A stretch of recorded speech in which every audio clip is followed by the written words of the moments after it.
Misunderstood, surrounded, but feel alone again. I like music. It makes me feel free. I love my friends and my family. Like the beats of my heart in my chest, my brother back home beats his drum with no rest. Just like the Nile and Victoria Falls connect. Get slapped with some major jail time. I am a fish walking amongst sharks, so I must harden my heart to stay alive. Poverty and violence go hand in hand. This holds true in every land. Stop the guns, Stop the violence, pour the shots to silence. wish we lived in a world That contain no violence, but sadly that world is imaginary. cause people are in poverty.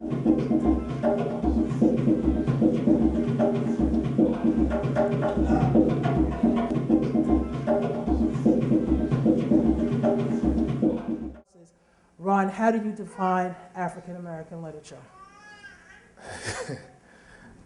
Today. Today, that's kind of a tricky minefield question because I do define African American literature as writers who are, of course, of African American descent, but who also recognize the tradition and canon of African American literature. But again, there has to be a certain aim and goal for the writing, for me, for it to be considered within that genre of African American or African literature.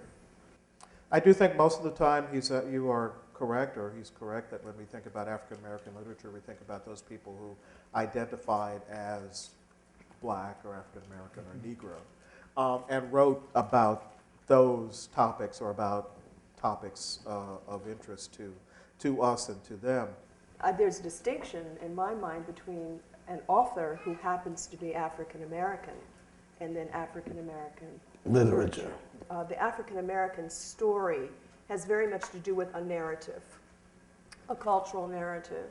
And it's my personal quest to really try to complete that narrative, which has been very fragmented for me.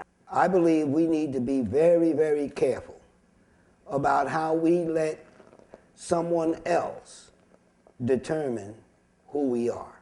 You know that there's issues right now about the new literatures that are coming out. It seems that every season there's something new. 20 years ago was rap, spoken word. Today it's urban literature. And there seems to be a war going on about, is urban literature legitimate? Are we happy with the works, how we're portrayed in them? Is it causing a wedge in the publishing industry where the mainstream publishers would rather push that than push, the more serious writers because it's making a lot of money? I just want to get your thoughts on that and just kind of open up the floor to discussion to follow. I can't see why commercial literature, urban literature, would not be legitimate literature if people are reading it and people are getting some kind of reflection from their own lives and their own experiences. I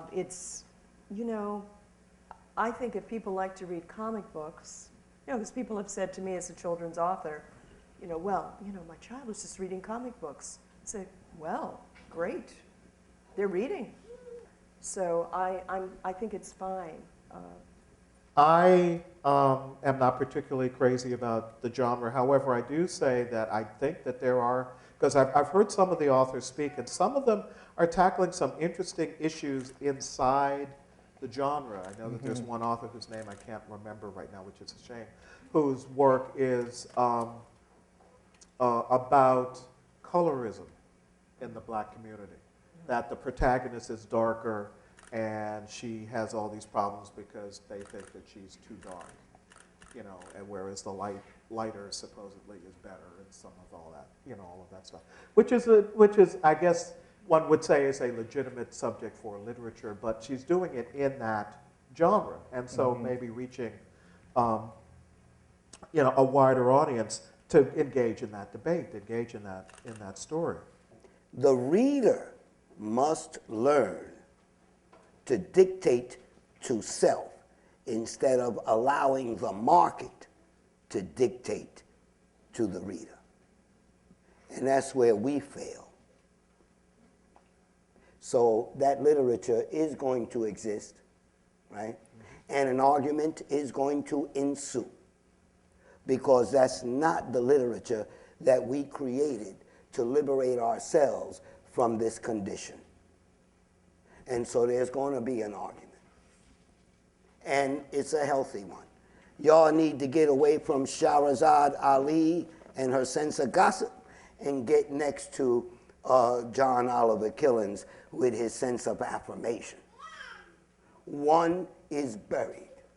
The other one is still selling. Why? To confuse us. And there underneath it is the reason for the argument. I think that one of the things about street lit and urban lit that is interesting, is important to put on my technology hat, because I'm sort of a techie to a certain extent too, is that one of the things that you're seeing is the explosion of self-published, that part of the explosion of self-publishing and is the change in technology, that now it is very easy for someone who could not break into the Random House, let's say, or something like that, to publish, you know, a reasonable looking book. I think that the internet, the reason why I'm able to do the magazine again, because I started it in the 90s and it bankrupted me. It really did. It financially bankrupted me and I just put it down. And in the last couple of years, I watched this print-on-demand thing blossoming before my very eyes. And there are a lot of people doing print-on-demand. And then before, people were saying, you know, that's tacky, but as the quality of the service has developed, I'm able to do that. And it doesn't cost me a lot of money to do the magazines anymore. This is a celebration of African American literature.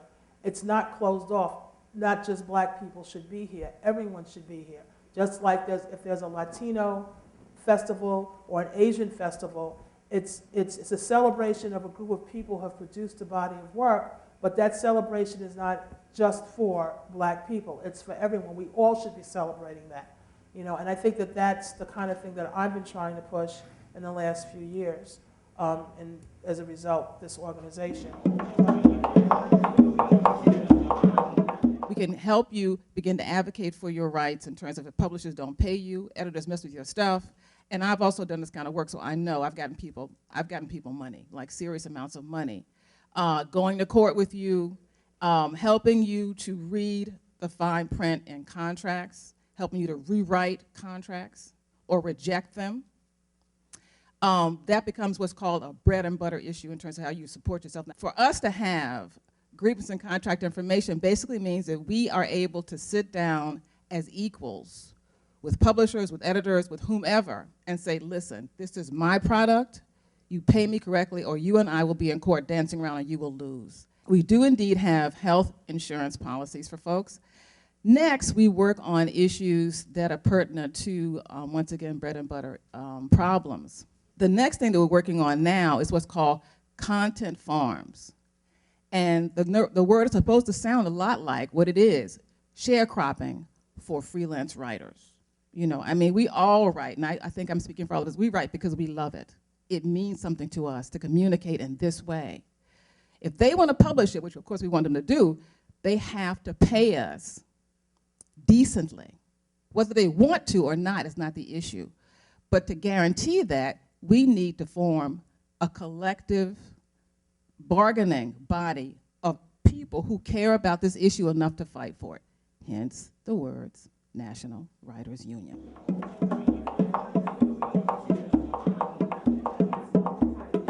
So I just want to for a couple minutes talk about this film. Actually, it's not a documentary. It's It's based on a poem from my book called Dust, and it was shot in 35 millimeter film. Well, it's poetic. It's not a linear narrative, and this is the book, Ceiling of Sticks, and the poem title is also the title of the movie.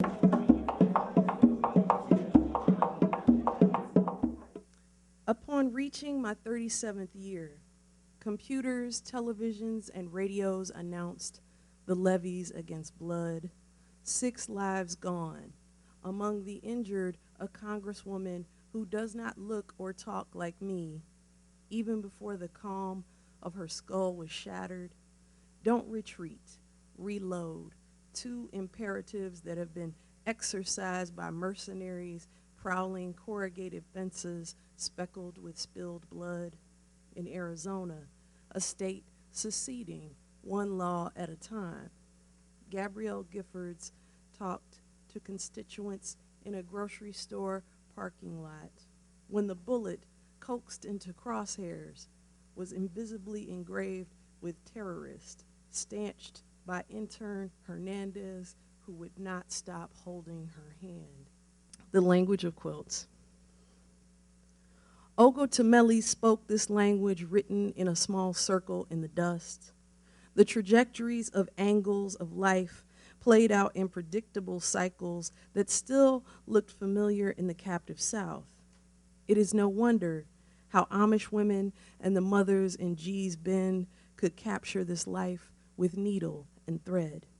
The cosine and cosine, the sine and cosine of waves undulates in the shaking of quilts laid on beds to heal, promote conception, swaddle newborns and the dying, or even as maps telling ancestors to grab the monkey wrench and throw, turn them wagon wheels round as a Dresden dinner plate, run to the church and put on bow ties, but walk a drunken path so you can't be found. We want to present to you this acknowledgement, Outstanding Achievement Award, presented to Tara Betts by Phati'Tude Literary Magazine, the Intercultural Alliance of Artists and Scholars, Inc. Baby, tear-stained pupils end. I listened closely as you sung sighs, deep breaths. I've watched you through this space between door and tiled floor as if I were trying to keep my distance, or I come from the old block. The home equipped with a seismic shift that put the rumble and humble back in all of us. Growing up in gentrification, be tight-roping on glass roofs, handcuffed to caste systems. Either way, you're outcasted. You don't know if you belong with your friends from the projects or the mulatto younglings of a Clinton Hills neighborhood draped in Children's Place. Twisting mouth, sucking teeth, long, lean, aloof, glide to seat.